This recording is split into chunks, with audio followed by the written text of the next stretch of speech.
paradigma orientado a objetos. O que vinha a ser isso, né? Então, o paradigma é uma forma de abordar um determinado problema. E essa forma é através da visão da orientação a objetos. Mas o que isso significa? Vamos focar nessa imagem que está sendo exibida aí para vocês, onde nós temos do lado esquerdo a visão antiga, ou seja, a visão do que veio da década de 90, que é a programação sobre o paradigma estruturado. Programação, análise, seja o que for, sobre paradigma estruturado. E do lado direito, nós já temos a programação, o paradigma orientado a objetos.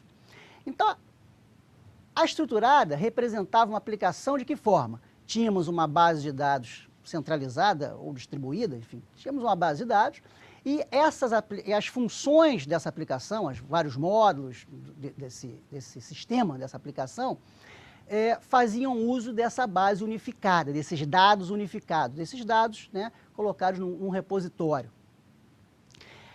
O paradigma orientado a objeto muda essa visão e a forma como a gente identifica e pensa o problema. Ele cria o conceito de objeto.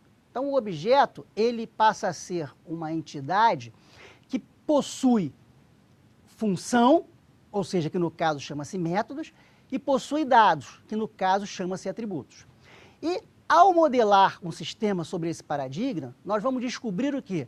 Todos os objetos pertencentes ao problema e como esses objetos interagem para realizar as funções necessárias. Em última análise, é isso que vai ser feito. Então, lá atrás, na programação estruturada, nós tínhamos incluir um funcionário, incluir um aluno, incluir uma disciplina, ou seja, nós focávamos na função. Agora, nós focamos no seguinte, funcionário, disciplina, curso, quais são as funções inerentes? Quais são os atributos necessários? O que eu preciso de dados para isso? Então, por exemplo, num sistema acadêmico, que tipos de objeto nós podemos pensar? Aluno, professor, disciplina, curso, sim, tudo isso são objetos, ou seja, são entidades relevantes dentro desse contexto. E aí nós passamos a detalhar um pouco mais. Então, por exemplo, aluno. Quais são os dados sobre aluno que me interessa reter para trabalhar nesse sistema? Nome, matrícula, telefone, endereço. De curso, nome, código, períodos. De disciplina, código, nome, créditos. De professor, nome, carteira de trabalho, endereço, telefone, enfim, cada sistema eu vou apurar, eu vou levantar de acordo com a necessidade. E esses mesmos objetos, além de atributos, vão possuir as funções inerentes a ele, que são os métodos, né, que são as operações traduzidas através de métodos. Então, para aluno, teria incluir aluno, procurar aluno. Para disciplina, incluir disciplina, procurar disciplina e por aí vai. Então, a minha visão, ela passa a ser de identificar objetos e, a partir desses objetos, ver o que é relevante para eles, que é um processo mais natural, né, do processo de análise e o processo mental que o homem faz para realizar esse tipo de atividade. Então, essa é a ideia. E o que acontece? Cada objeto vai pertencer a uma classe. Uma classe, na verdade, ela reúne um conjunto de objetos com as mesmas propriedades. Classe professor. Objeto Marcelo Vasques. Então, um objeto é uma instância de uma classe, é um objeto específico de uma classe, é um elemento específico de uma classe.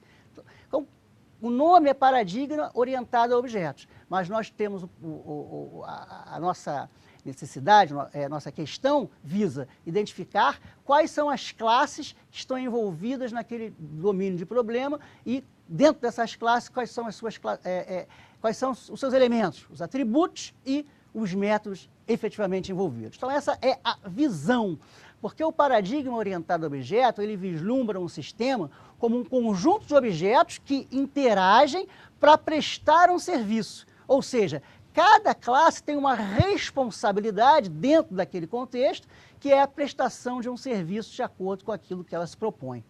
Então, essa é a ideia do sistema orientado a objetos. No paradigma orientado a objetos, nós temos 4 princípios fundamentais que a gente precisa entender. Abstração, que é um processo mental em que a gente concentra no que é relevante e deixa para lá o que não importa. A gente faz isso o tempo inteiro no processo de análise.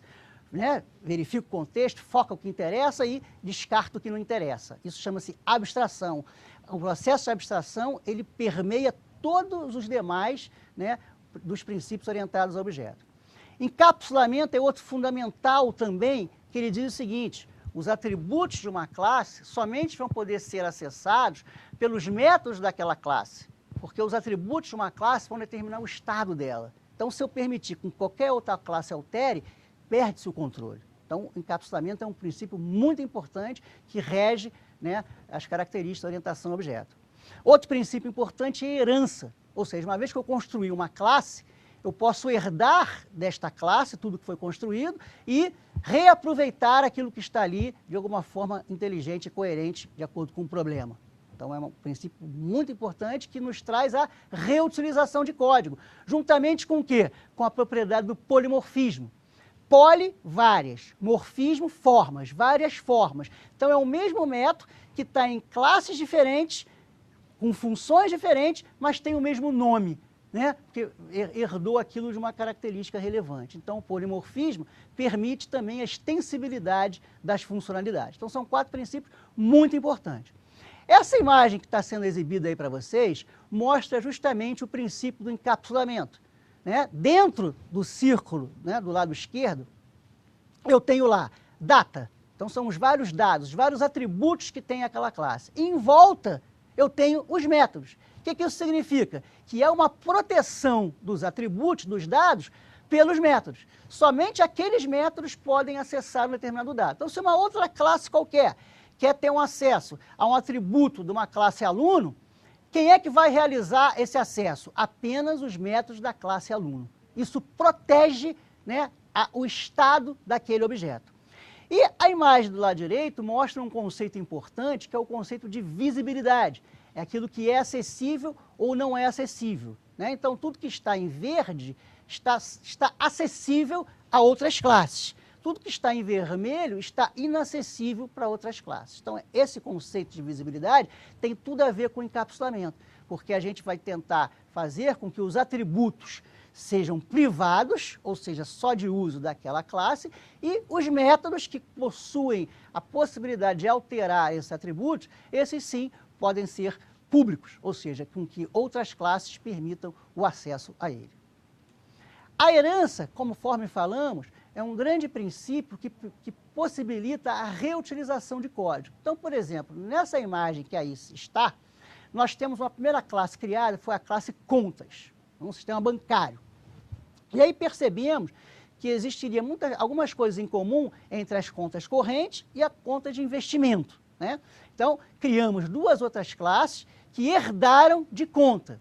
Quando a gente fala herdaram, significa que tudo aquilo que era possível pôde ser aproveitado pelas classes conta corrente e conta de investimento, tá certo? Então, por exemplo, a classe contas possui número da agência, número da conta, nome e saldo, né? Quem herdou, herdou isso.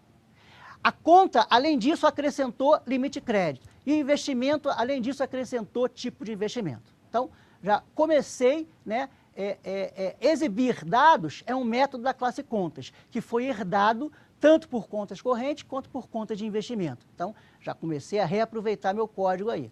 E é onde entra o polimorfismo. Percebe que tanto conta corrente quanto conta de investimento possuem um método chamado sacar, certo? Ou seja, o nome do método é o mesmo, mas ele está em classes diferentes. Eu vou saber qual eu estou executando de acordo com a classe que eu estiver, né, rodando naquele momento. Então, isso chama-se polimorfismo. E com a herança e polimorfismo eu faço o reaproveitamento de código, bastante perseguido na orientação ao objeto.